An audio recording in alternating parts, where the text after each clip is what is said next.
2026 não é um ano comum. Tem Copa do Mundo, tem eleições, tem muitos feriados espalhados no meio da semana. E se você não se organizar, o seu escritório de arquitetura pode perder o ritmo, perder faturamento e terminar o ano muito abaixo do que ele poderia. E hoje eu vou te mostrar aqui como planejar 2026 de uma forma estratégica para que esses eventos eles não travem o seu crescimento, mas pelo contrário, para que você possa usar isso ao seu favor. Quando o ano ele tem muitos feriados, o ritmo quebra, né? Quando tem Copa, algumas decisões lá são adiadas. Quando tem eleição, os clientes eles ficam mais inseguros para investir. Então não é que o mercado ele para. Acaba que ele desacelera um pouco, oscila, fica mais imprevisível. E quem não antecipa isso, acaba sofrendo. O problema não vai ser aqui a Copa, as eleições ou os feriados. O problema é a gente tratar 2026 como se fosse um ano normal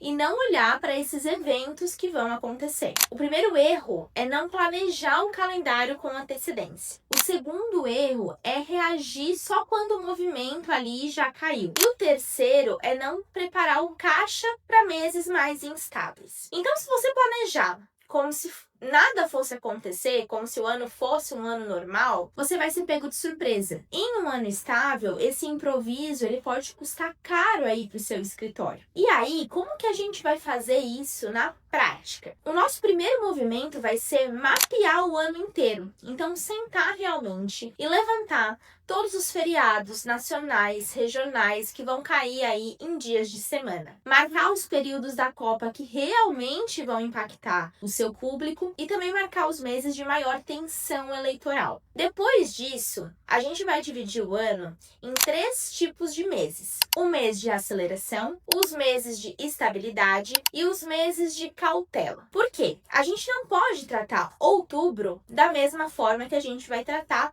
março. O nosso segundo movimento é antecipar as vendas. Então, em anos que a gente tem mais instabilidade, o ideal é fechar contratos antes desses períodos de desaceleração, até para fugir das desculpas em relação a esses eventos. Então, aqui é não deixar a proposta parada perto de Copa, perto de eleição, não deixar para negociar em semana, por exemplo, de jogo decisivo. Antecipa essas decisões, fecha antes dessa pausa e não durante a pausa. E o terceiro movimento é a gente organizar o nosso caixa. Então a gente precisa ter uma reserva para meses que vão ser mais lentos, como a gente já planejou eles. A gente não vai depender de um único projeto grande. A gente vai depender aí de uma demanda um pouco maior. A gente precisa estruturar bem as nossas parcelas de entradas e ter uma previsibilidade. Porque num ano instável como esse, a previsibilidade ela vai valer muito mais do que um crescimento acelerado. E por fim, o nosso quarto movimento vai ser usar a pausa como estratégia. Então, durante esses feriados longos, como Copa, semanas mais lentas, o que a gente vai fazer? A gente vai olhar